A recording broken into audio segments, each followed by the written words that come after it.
Ladies and gentlemen, Roster Watch Nation, welcome back to the epic Roster Watch podcast, brought to you by RosterWatch.com. My name is Alex Dunlap, here with Cody Carpentier as we are getting ready to, I guess, leave for the combine next week. Nobody's gotten their credentials yet, Cody. So it always goes like this every time, man. I'm interested in finding out the exact schedule and stuff like that, but we will find out soon enough. Hopefully, bringing you a bunch of content from Indianapolis next week for our 13th straight year. They're covering the NFL Combine for all of Roster Watch Nation. And as Cody has put up here, I guess on the bottom of the screen, and coinciding with that, as usual, as we've always done, the best ball cheat sheets will be available after the 2024 NFL Combine. That's when the best ball cheat sheets drop. You guys know very well here at Roster Watch, we like to concentrate on best ball before we get into the summer draft season, when we just have to focus all of our resources on the redraft sheets and stuff like this. So for us, this is best ball season. Cody, how the hell are you doing, brother? I'm doing fantastic, man. It's Monday, late February, combines in a week, mid-draft season. Couldn't be better. Couldn't be happier. Dude, it's so much is going on. I think does the franchise tag window, it's tomorrow the 20th? Tomorrow is the 20th.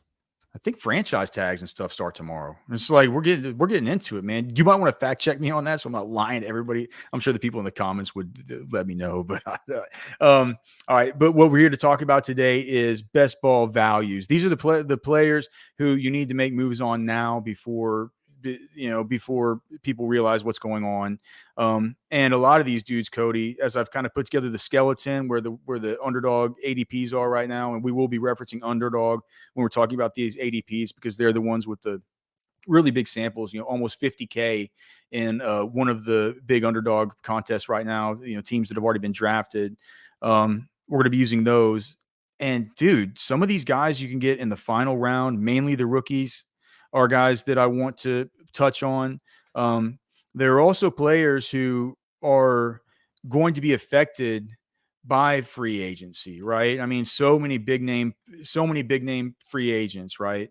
Saquon Barkley, T. Higgins, Michael Pittman, Josh Jacobs, DeAndre Swift, J.K. Dobbins, Tony Pollard, Mike Evans, Austin Eckler, Hollywood Brown, Calvin Ridley, Derrick Henry, Antonio Gibson, Kirk Cousins, Dalton Schultz, Devin Singletary, Curtis Samuel, Noah Fant, AJ Dillon. The list goes on and on and on and on. I'm not sure that it's a time wherever, nothing's been solidified with where dudes are going to land or how fallout is going to occur from these. And so it's going to take taking some chances and sort of going ahead and saying like, well, I don't think this is going to happen. Like taking a stand with it, saying something like, I don't think Tony Pollard's going to be back with the Cowboys, right? We don't think that's going to happen. Might he come back? Maybe, right? But that has ripple effects for the rest of it. What about Josh? Let's start out with talking about this. What about Josh Jacobs? Because and the reason I ask has everything to do with Zamir White, okay, who right now has an ADP of 128. He's going at the same time as wide receivers like Rashid Shaheed and Dontavion Wicks and Jerry Jeudy. He's going just before you get to the crop of what we would consider for this class. There's not really a high-end group of rookie running backs, right? It's not like we had Bijan, and Jahmyr Gibbs last year, right? But the guys that people are really going to be considering taking up super high, Jonathan Brooks out of Texas, Blake Corum out of Michigan, right? Those two kind of players in the pod, they're right there with Zamir White, 128, 131, and 135 as far as their ADP so far pre-NFL draft on Underdog. Zamir White to me seems like an absolute screaming value. If we're not considering the fact that yes, Josh Jacobs could come back, and yes, Antonio Pierce coming back as the coach makes me a little more worried about that because he had the thing where he came in and had some success, right? He went in there and got himself a job saying, look, we just got to get Josh Jacobs to 100 yards every single game. I think the thing that I've always looked back to, though, is, man, whenever Zamir White had to play in his stead, Like he played really, really well and actually showed us some things in the receiving game that were very appealing to me. That's the first name that I want to throw out that I'm interested in, given the current ADP, 13th round, Mr. Zamir White. I think Zamir's interesting. The problem, of course, you bring up is Josh Jacobs. He's a free agent. The thing isn't just Josh Jacobs being. If he was the big fish, I think in free agency, it would be a different conversation. But because there's Pollard, because there's Saquon, there's DeAndre Swift out there, Austin Eckler. These guys are all in the same market. I think that the likelihood with the culture with the Raiders right now, it feels like I would say Jacobs is going to be back. Zamir, on the other hand, I think in a situation where it's 1-2, where Zamir is back, not in the same role he was in last year, but he takes a higher role next to Jacobs, can continue to grow, feels right, feels like what's going to happen. If Jacobs is gone, Zamir White. We're talking 100%. 4th round of redraft. We're talking a monumental 6-7 round bump. The problem with that is I just finished my mock draft 4.0 and I had the Raiders, and I caught a lot of heat for the Raiders picks because I didn't give them a quarterback, but I gave them Jalen Wright, another running back out of Tennessee who's hyper dynamic, runs a 4.3, things like that. That would be my one worry is, do they bring another guy in that maybe has a more defined skill set that can play in the receiving game as well, take anything away from Zamir White? But I think the biggest takeaway here, though, is that Zamir White sits in a spot where it can only go up from now. Even if Jacobs is gone, it's going up 6-7 rounds. If Jacobs stays, it's still a value because of the arc of the running back position and the likelihood that Jacobs stays healthy throughout. My favorite one in comparison is the opposite. You brought up Tony Pollard. I'm not looking at the guy behind him. I'm looking at Tony Pollard himself. And so kind of side by side Josh Jacobs, but Tony Pollard, I think any situation that he goes to outside of Dallas would provoke a little bit of a value. He's currently running back 23 behind Austin Eckler, going off the board 76th overall. I think when you look at Tony Pollard, you're looking at a guy that, no, he can't take 300 carries. We've learned that. Dallas wanted to do that. Started out slow last year. The value, which I think he got to, he's a top 15, 1-2 turn. Yeah, 1-2 turn. 1-2 turn at the end there. Yeah. And we knew that was too hot, but we were doing it because we had to do it. We respected and appreciated the talent. But now you're getting him at a point where it's running back 23 off the board, 76th overall in ADP. If he goes to a Tennessee, if he goes to a Chargers, the dynamism that he brings, if he has a solid number 2 next to him, that's when Tony Pollard could flourish, not when Tony Pollard's jammed into a role where he has to play 85% the entire season. So you put Tony Pollard next to a Tyjae Spears, really any situation that I think he goes to this year is going to be beneficial for Tony Pollard's value. So I think getting him here 76th overall is a sick value, running back 23. Yeah, man. It's just, but he's going one spot ahead of Joe Mixon. What do you think about Mixon and the fallout in Cincinnati? I think we could also have a conversation about the Cincinnati wide receivers. This is why what's so cool about next week at the Combine on Tuesday and Wednesday, we're at least going to get to question these GMs and these coaches and find out. It's like by then we'll probably know, like, did they franchise T Higgins? Yeah. I mean, Tyler Boyd looks like he's going to be gone. Like, what do we make of the wide receiver? It's kind of why I've been going after Jamar Chase.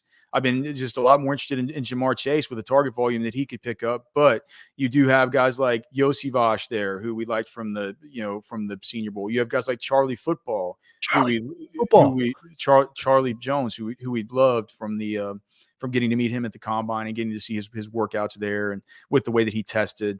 There's a lot of interesting stuff on the Bengals. Like, what do you think about Mixon? Just as it's like you're down here as he's being taken as an RB3. And then even down here at 111 is Chase Brown that showed some nice things in spurts.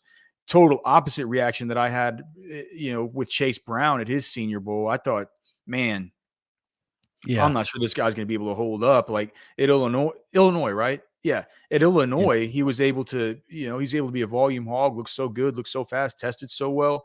And then gets to the Senior Bowl, and man, it was him and Chris Rodriguez. Remember, they were just falling all over their own shoes and not able to make their cuts and stuff like this. But dude, I mean, you can't deny what you were able to see out of him in spot duty this year. Like, what do we make of these Bengals? I'm not 110 is the ADP for Chase Brown. I'm not sure that Joe Mixon's a guy who I'm screaming to go out and buy. His efficiency has gone down each of the last 3 seasons. He's actually looked kind of bad. He's had more goal line touches than I even care to recount that he hasn't been able to capitalize on. Is he somebody, though, once you get to an your RB3 is Joe Mixon in best ball? Yeah, I'm good. I don't want that, though. Like, we had the same discussion, same situation. Now, this is going to be the third year in a row. Fournette, Dalvin Cook, Joe Mixon. They hit this age. That's good. They hit this output. They hit this carry threshold. And Mixon started to get to that point. He did have a few spots last year, but he started to get to the point where he's slowing down at the same level that Dalvin Cook did. You remember the last year in Minnesota, Dalvin hit 1,000 yards. And then that's why he was trying to get that. That's why Minnesota got out. They saw him slowing down, and then he went and got, he begged for it, but he got a contract with the Jets. Joe Mixon's doing the same thing. They're already talking about, letting him go.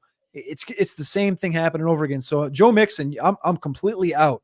And this is not a bearing on his talent or his abilities, but as far as fantasy value and as far as what I want on my team, even at RB3, and it sounds like a sick value. I understand that, but I don't want any part of a Joe Mixon. To have a Joe Mixon as your RB3, Cody. It does sound good. It does sound good until it's, until he falls August off the 30th, cliff, right? August 30th. That's why we have these conversations, and it's fine, right? It's fine. With the Chase Brown side, I think Chase Brown 100%.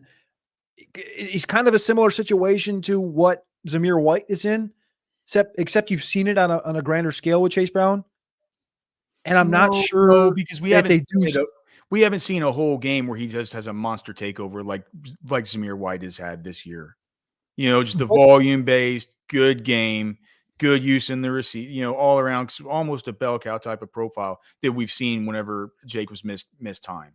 We've at least seen 1 or 2 games like that out of Zamir White. We've seen epic flashes out of Chase Brown. I was gonna say, I don't want to call him like it's not the same thing. It's not the same situation as Nick Chubb. But you remember Nick Chubb his rookie year? It was like they just wouldn't give him the ball, and he'd get it, and it'd be like 60-yard touchdown, 80-yard touchdown. That's not what it felt like with Chase Brown, but that's like a similar situation where you definitely wanted as soon as he got the opportunities there in week 12, week 13, you're like, dude, can we get more of this? And they were just like, nope, we'll just give you a little bit, but not too much. And I think we can project it. We have a little bit of, from our perspective, he was good on film, went to the Senior Bowl, and he really left the sour taste in our mouth. Didn't perform the best throughout all the workouts leading up to the draft. Draft capital was what it was. But I think 23 and a half years old, soon to be 24, if they vault him into this spot, and if they cut Mixon, I mean, that's going to tell you. That's going to tell you exactly how they feel about Chase Brown. I don't see them spending top 100 draft capital on a running back with Chase Brown on the roster. Yeah, the draft will obviously tell us exactly the way they feel. It's like I've always said, man. The draft is the one time that teams can't lie to us, right? They're having to make a transaction.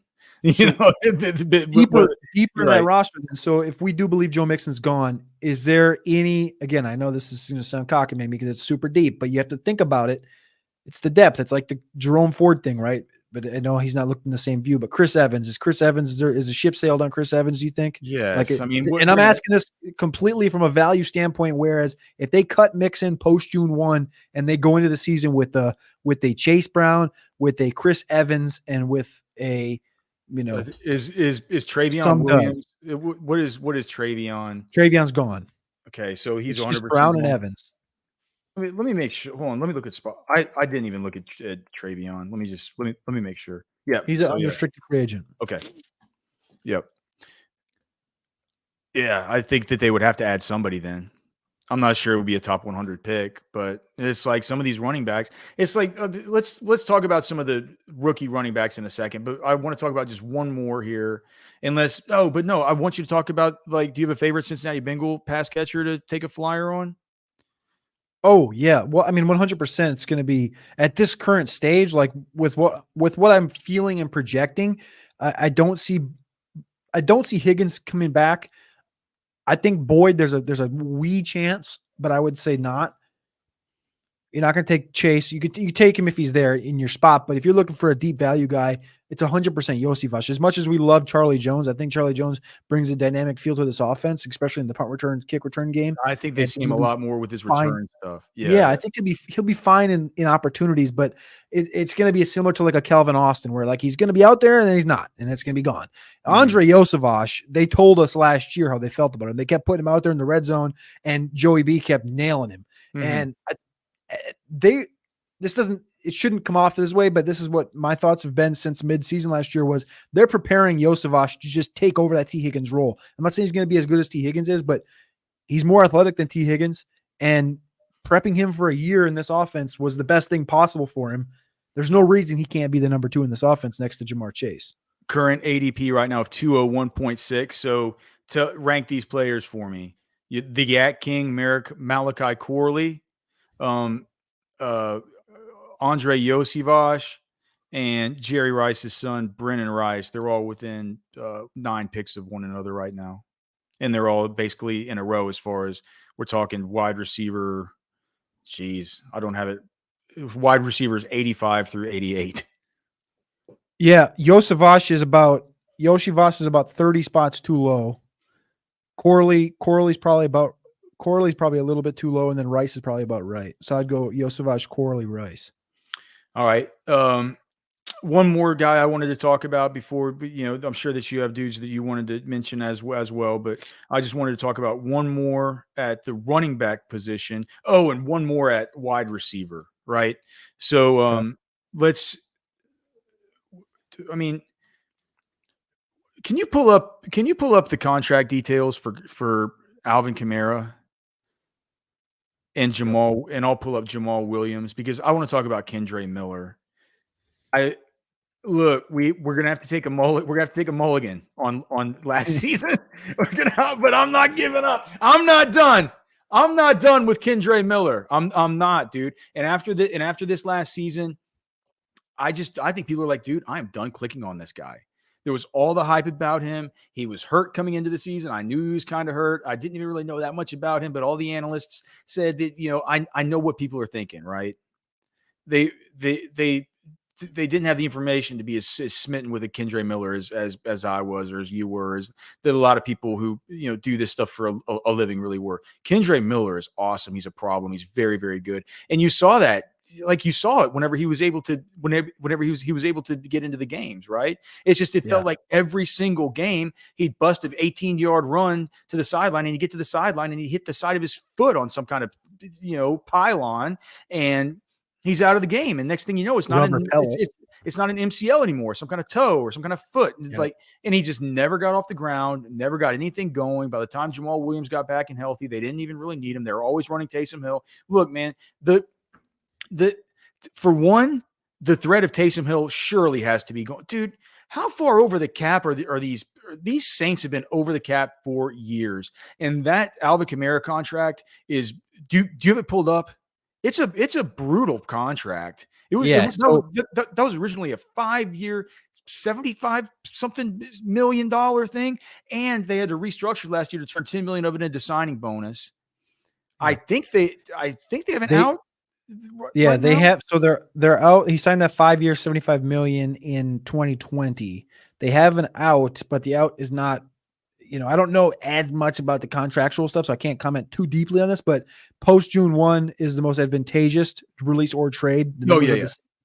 17 million dead cap combined in 2024 and 2025, 7 this year, 10 next year, but they do save 11.8. So 17 dead, they save 11.8. You save $12 million by cutting Alvin Kamara. And then they're negative 81 in the hole. They're 81 now. Well, so they've actually done a little bit of work since the last time I checked. And then Jamal Williams, I believe. Let me just look in bait. Okay, so I'm on Spot Rack. Oh gosh, So he's a Steinberg guy. This might be a tough contract for them to. Look, man, they're gonna have to clear some space. They're like Taysom. One of these running backs, so they're gonna have to be one of these running backs is gonna have to be gone. You can't, you know what I mean? You can't have this, especially when you have a guy like Kendre Miller just waiting in the wings. If he could be healthy, he's better than Jamal Williams. No one's Alvin Kamara. How but I don't care. cockamamie was that Taysom Hill contract? Can we just say that? How cockamamie was giving him any money? Well, not just any money. It's like averages like $10 million a year. It's like, it's absurd. Yeah. So look, Kendre Miller, his ADP right now for where you're having to take him. And look, this is best ball. So it's not like it could be something where it's, you only really need him for, for the weeks that he pops up. And even if this situation doesn't get completely out of the murk and out of the muck, right to start the season, it doesn't matter. Like we have to manage it in our managed leagues, right? But right now, what 145.8. So we're talking about the 13th round. Mm-hmm. We were taking him in the 13th round last year whenever things were looking more murky than this. Yeah, I don't mind it. Yeah, so for me, it's Kendre. All right, let's talk about your guys, and I'll give my super deep, unheard of gold star wide receiver sleeper after that. Well, can I ask you? I want you to give me. You brought up Kendre. I'm middling on Kendre. Can I ask you 3 guys? And can you rank 3 guys for me? Yeah, let's go. Let's go Khalil Herbert, who's still in Chicago with Roshan. Yeah. Bucky Irving from Oregon. No, don't do Bucky Irving. Do Braylon Allen from Wisconsin, the big running back. He's running back 47. Kendre Miller's running back 44. Or who did I say was Khalil Herbert 43? Well, Khalil Herbert's going to lose a job, right? He's going to. How far after Roshan is he even going? Is he's got to be going after Roshan, right? Khalil Herbert is running back 43. Roshan Johnson is running back 35. Well, I mean, so the market's already. I got no, dude. I mean, I don't know. I think right now it's just kind of, I said we're going to need to make some assumptions and stuff. What do you assume happens with the Bears? Do you assume it's just Caleb Williams? No more Justin Fields? They're going to, man, Roshan's just such a good pass protector. They're going to need him on the field for their rookie quarterback. Mm-hmm. I'm not super interested in Khalil Herbert. I think that's going to be Roshan's job to lose sooner than later. Okay. I just give me Kendre, dude. Like, give me Kendre. Your other guy was look, and Braylon Allen belongs in that same conversation, right? He needs to be in that exact same tier because Braylon Allen, like if he goes to Dallas, like in your most recent, or was that where he went in your most recent mock? If he goes to Dallas, like your most recent mock, that whole thing's Yahtzee. It's like you just next thing you know, you're having to take him in round 6, right? You're picking up 7 rounds of a discount on a Braylon Allen. So I think maybe Braylon Allen probably, it's not how the ADPs have it, but yeah, maybe I don't know. Would you take Braylon Allen over Kendre? At this current stage, I think I would. But it's close. I mean, it's just, they need to be in the same. I would take both over Herbert, though. That's my. Okay, well then let's just talk about this. Like, you certainly like those guys. Let's just say you like those guys better than this series of wide receivers I was mentioning earlier: Rashid Shaheed, Jerry Jeudy, Dontavion Wicks, Gabe Davis, etc. Like those guys need to be moved up. And I just, with as far as the structure of the sheet, it feels like anything after McCaffrey, Breece Hall, to some degree Bijan, Jahmyr Gibbs, and Kyron Williams, to some degree Jonathan Taylor. Outside of those guys, man, it feels like, I hate to say it because I don't generally like doing this, but it feels like, man, you feel a lot better about some of these wide receivers at the very top if you can get these sort of values at running back later in best ball. Like it isn't like a managed league where you have to win week 1. You know what I mean? Your roster just needs to cobble it together. So structurally, I think that's how the sheet will get built. Of course, you'll be able to find the cheat sheet that you can follow the simple instructions over on RosterWatch.com. All right, who are some of your guys? There's only about 800 of them. I'm sure there's guys that we haven't touched on, right?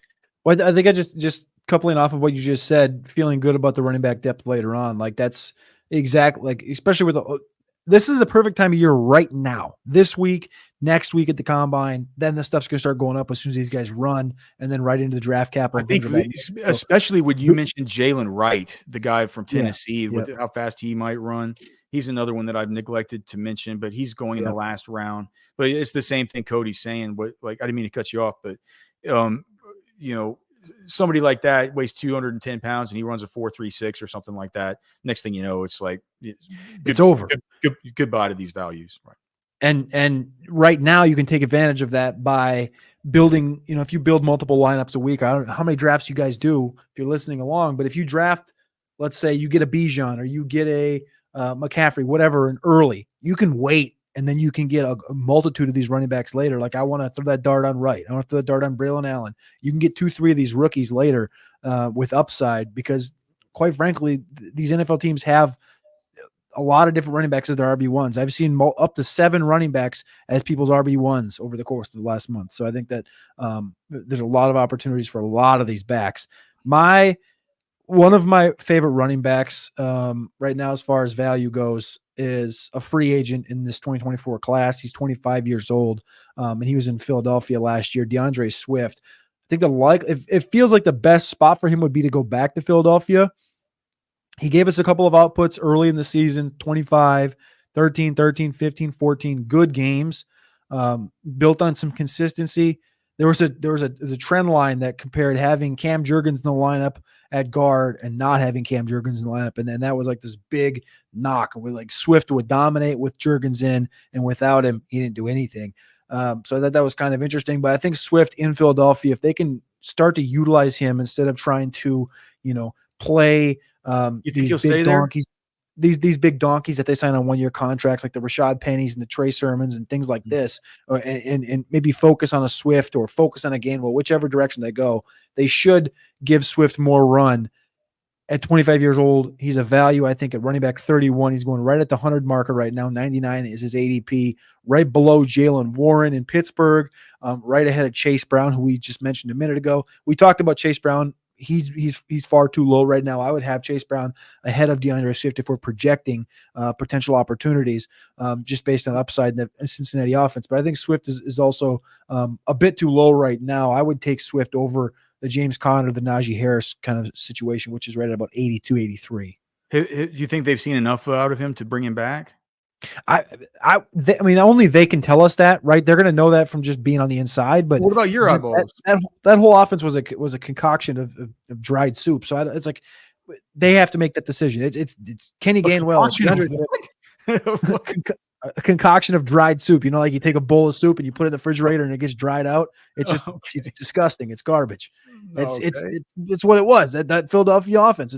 I've never had a dry soup. They had a hot fresh chili last year, made the Super Bowl, and now this year they just put it in the fridge and thought it was going to keep. It didn't keep. It got cold and it got disgusting. I got you. So I think that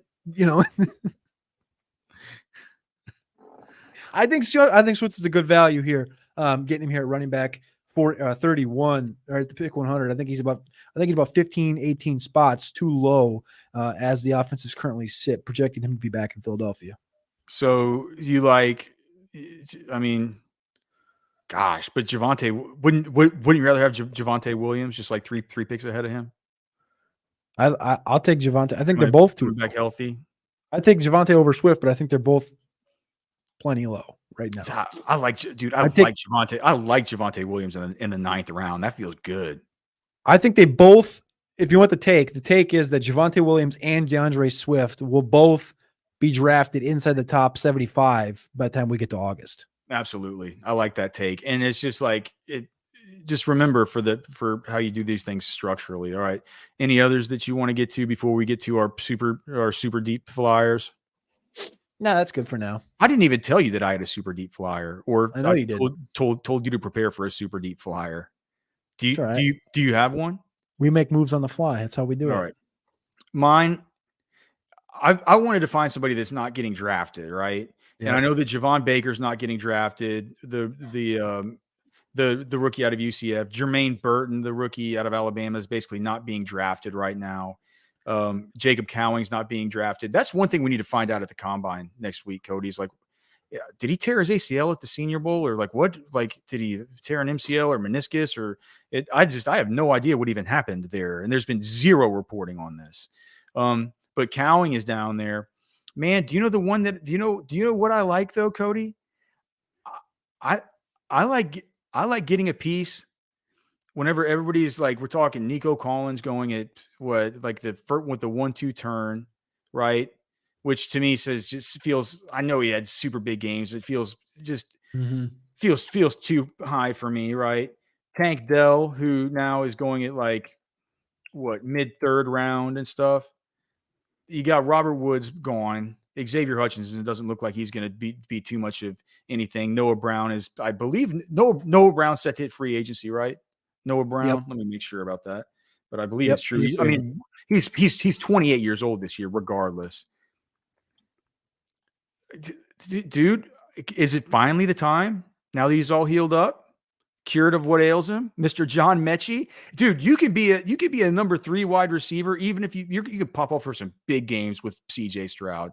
I love it with the last pick in your drafted prospect. I want to do there was an awesome prospect coming out of Alabama. They just had the the cancer diagnosis or the leukemia, whatever, lymphoma diagnosis and all the rest of the stuff like that. The pathways are cleared up for him to be able to take on a relatively significant role with one of the hottest young quarterbacks in the league. So give me John Mechie in the final round if I'm looking wide receiver. Well, I didn't go quite to the final round, but I'm looking at 170 overall. I'm looking in the tier where it's just all these receivers that run in straight lines, and their volatility is ridiculous when you're talking about fantasy football. But I know that's what, best ball is kind of built around, these volatile guys. It's a beneficiary of having them late. The problem is this guy in particular, pre-draft, when you visualize what he can do in the NFL, yes, he can run deep routes. He averaged over 16 yards per reception this past year.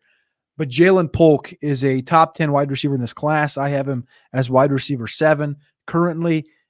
Polk played with Michael Penix. Polk played with Rome Odunze. He's going off the board at 170, right below Wan'Dale Robinson, below Josh Palmer, below Marvin Mims. These are areas where you can take advantage of a receiver of this nature that had 100 yards or 4 receptions in every single game this past season. Jalen Polk is not this year's Puka Nacua, but Jalen Polk is a significant value in best ball, and he's going to make you a ton of cash if you draft him at 170 overall. Jalen Polk is an exceptional wide receiver. I could go off into him, but I'm not. I just think he's misplaced because of his skill set right now. He's put in places where you're looking at Devontae Walker, you're looking at Zay Jones, Trey Palmer, one-trick pony type players. Jalen Polk is not that. Jalen Polk is my value of the week.